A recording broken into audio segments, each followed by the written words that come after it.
This is KM Wyland, and you are listening to the 623rd episode of the Helping Writers Become Authors podcast. I hope you enjoyed this week's episode, The Backstory Drip, Backstory Techniques, Part 3 of 3. So, what are the best backstory techniques you can use in your story? Over the past 2 weeks, we've been discussing some of the options writers have for sharing backstory in their stories. And so far, we've talked about 4 specialized techniques, analyzing their respective advantages, disadvantages, and best use practices. Flashbacks, prologues, backstory as story, and alternating timelines. All 4 techniques are important and useful, but most are only appropriate in specific situations when the author desires to achieve a certain effect. What we haven't yet talked about is the single best backstory technique, the one used in every type of story, the one that is always a good choice, the one that offers the fewest possible disadvantages, and the one that is most effective in communicating important information to readers without interrupting the momentum of the main plot. This technique is the backstory drip. And it is actually several different techniques that come together to reveal backstories so subtly and effectively, readers may not even think to distinguish it from the main story. Of course, the caveat is that it works this way when it's done well. And today we're going to talk about how to do it well. Now, once again, the backstory on this episode about backstory is that I was inspired to write it after watching Amazon's limited series, The English, a Western of vengeance played out in a hellscape of the American Great Plains by an English lady intent on killing the father of her dead son, and a Pawnee warrior determined to claim land he has owned in Nebraska for his service in the U.S. Cavalry. Although I liked lots of things about the show, I felt the main technique it chose to impart its backstory, an episode-long flashback inserted 3/4 of the way into the story, was a misstep, and I specifically analyzed this choice in the first episode, which was about flashbacks. Today, as we discuss the incredibly versatile and effective technique of the backstory drip, we'll take a quick look at how this show did utilize this technique and how it could have utilized it more and in place of the flashback to better effect. And once again, please note there will be spoilers for The English in this episode. Now, I like to say there's only one backstory rule that matters, that being, never share backstory with your audience until absolutely necessary. As with any never, always rule, this is necessarily hyperbole. The essential truth is that backstory must matter to the story, and it could matter for any number of reasons, including because it provides information that prevents reader confusion, offers context for character motivation, or directly turns the main plot. If the inclusion of backstory doesn't do one of these 3 things, then the author must question whether its inclusion is the best choice. This rule becomes even more important if you're using one of these specialized techniques we talked about in previous posts, since all 4 of these techniques call extra attention to themselves by standing outside the main plot. However, within the skillful use of the backstory drip, you can actually get away with a lot more. The backstory drip refers to the practice of slowly dripping backstory throughout the story. The backstory isn't dumped, obviously, in any one place, although it can be used in cooperation with other techniques, such as the flashback. Rather, the backstory drip distributes information throughout the entire story, when and as it is needed, usually without ever leaving the POV character's present time perspective. Ultimately, the backstory drip is really a foreshadowing technique. What you're dripping in throughout the story are clues or plants leading up to reveals or payoffs. Now, not all necessary backstory in a story will be worthy of a reveal. A reveal, after all, is a big moment in a story. It is the revelation of information that turns the plot. As such, writers are often tempted to turn immediately to the technique of the flashback, which allows them to fully dramatize these important moments from the characters' pasts. And while this may occasionally be the best approach, a skillful use of foreshadowing and revelation can often create an even stronger and more seamless effect. Don't undervalue seamlessness within a story. Fireworks are great, but don't put them into a story just for the sake of fireworks. Rather, look for ways in which to use the backstory drip throughout the story to make sure readers understand how this information from the characters' pasts is crucial to their present. Now, sound backstory drip techniques include the following 4. Technique number 1, only tease backstory that turns the plot. Just as not all backstory info deserves to be teased at all, not all backstory reveals deserve to be teased over and over again. Always weigh the impact of any particular reveal in your story. The more impactful a reveal, the more you can tease it. But if the revelation of the info doesn't change much in the plot, then over-teasing it will cause readers to expect more bang for their buck than you're able to deliver. For example, sometimes you may just need to let readers know information up front. For example, maybe 2 of your characters are friends who grew up as next-door neighbors, so that readers can get back to the magnetic pull of the story's main through line. On the other hand, in a different story, this same bit of information might be important enough to turn the plot, in which case you would drip clues, hints, and insinuations about your 2 characters' relationship, leading up to a moment in which the revelation that they grew up together proves itself important enough to change something in the plot's trajectory. Technique number 2. Make at least one character need to know the backstory of the other character or characters. Readers shouldn't be the only ones who want and need to know the backstory. And one of the single best ways to make sure any backstory reveal matters to your story is to make sure it matters to at least one character. This is also a reminder not to make characters spill their life histories to each other too early in the story. Utilize secrets. And these secrets don't have to be huge in themselves. They can be small, intimate, and mundane, as long as they are important to one or both characters. Sometimes a character's desire to discover the backstory will be a through line of its own, as one or more characters track down information to solve a mystery. Often, backstory secrets grow in importance to characters as their relationships deepen. When they first meet, they may not care about or want to know about the motivating catalyst in the other's past. But as they go deeper down the rabbit hole with each other, these little mysteries suddenly become important. Remember, the more important a backstory reveal is to a character, the more important it will be to readers. Technique number 3. Backstory secrets and mysteries should come with a high price for at least one character. Characters must have a reason for not telling each other the whole truth about themselves.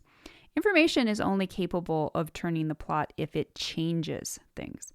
Backstory reveals should alter the status quo in some way, either within the relationship or on a larger scale within the action of the plot. Load your backstory reveals with stakes. Either the character delivering the information or the character discovering it should pay a price for this reveal, even if it is just a temporary threat to their mutual trust within the relationship. Think of this reveal as a crisis of commitment within the relationship. Once the information is out there, choices will have to be made.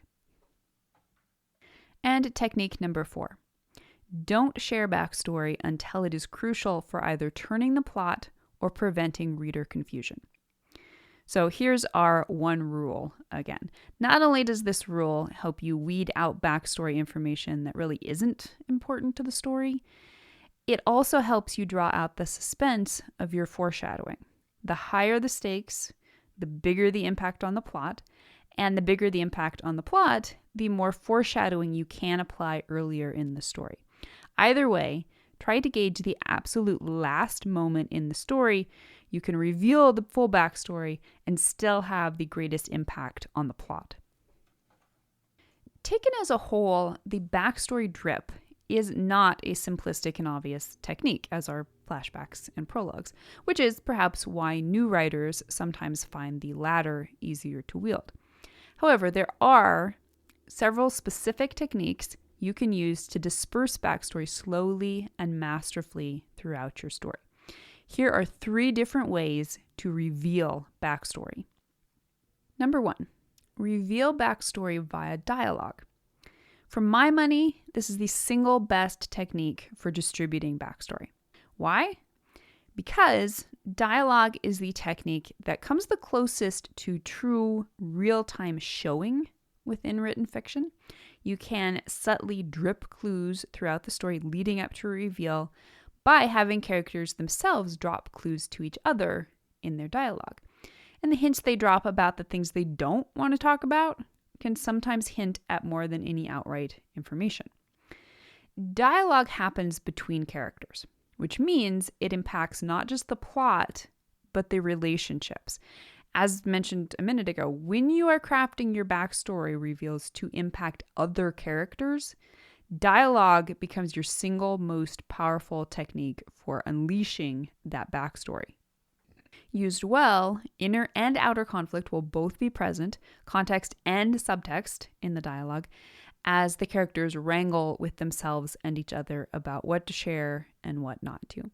However, writers must be careful with this technique. Info dumping in dialogue is still info dumping, so take into consideration all the many techniques of good dialogue that attempt to recreate the subtle give and take of real-life conversations. For example, The English is a backstory-centric story that utilizes the drip effectively for planting its clues and revealing its eventual payoffs, with the exception of that one interruptive flashback. It does this particularly well via dialogue, thanks to the slowly evolving relationship between the 2 mismatched leads. Most of the unrevealed backstory belongs to British lady Cornelia Locke. Her traveling companion, Eli Whip, starts out adamantly not wanting to know anything about her, but as their journey deepens, she drops small clues about her past, her motivations, her dead son, and her relationship with her son's father.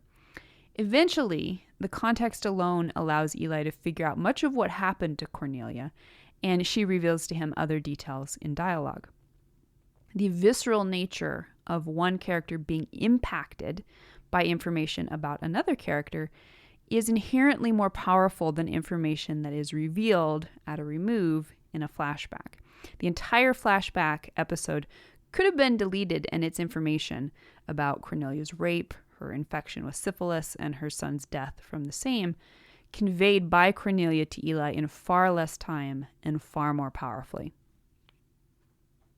Number 2, reveal backstory via external discovery and/or visual dramatization.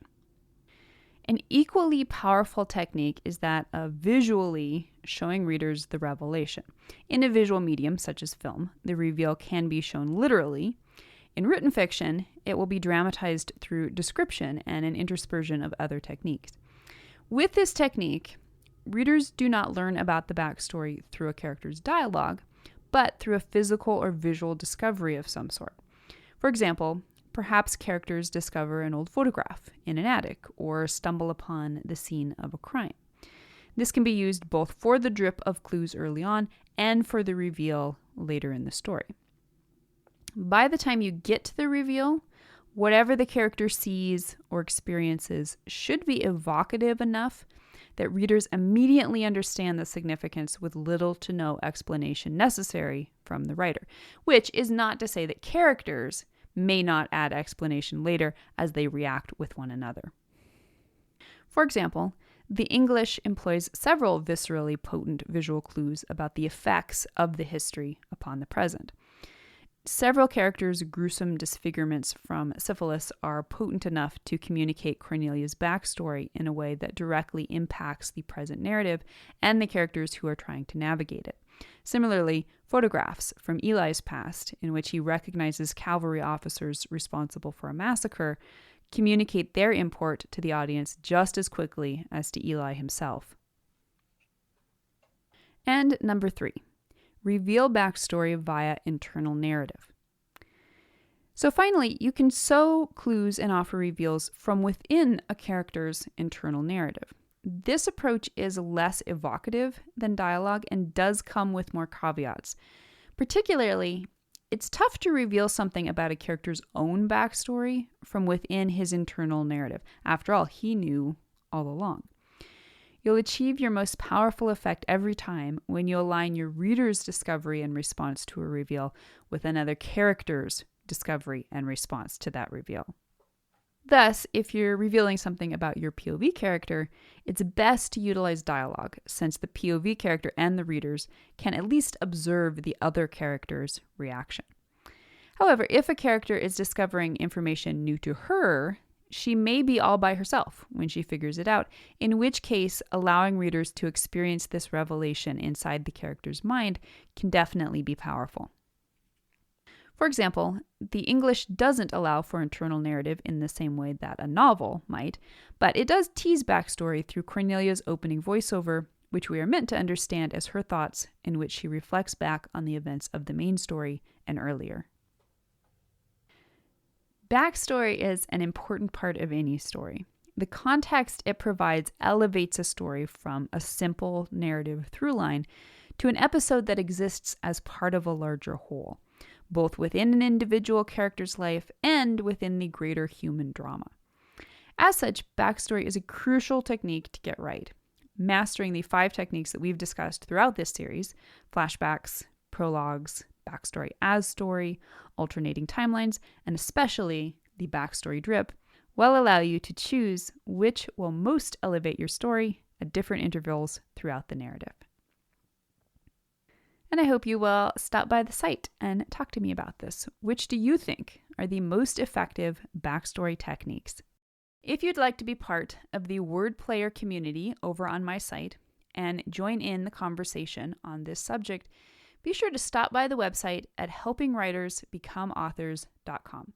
You can always find a transcript of the most recent podcast and add your voice to the discussion by visiting the first post on the site's homepage. And don't forget that if you're looking for an older post, you can always find those by putting the podcast title in the search field at the top of the right-hand column. If you enjoyed this podcast, you can subscribe on Apple Podcast, Spotify, and Amazon Music, or whatever your favorite podcast platform may be. And if you'd like to do something to support helping writers become authors, it always means a ton if you're able to leave just a quick rating or review on your site of choice. Also, many thanks to those who support my work on Patreon. Your patronage helps make helping writers become authors and its many resources available to writers everywhere. If you're interested in becoming a patron, you can find out more at patreon.com/KMWeiland. Thank you so much for listening to the Helping Writers Become Authors podcast, and be sure to check back again next week.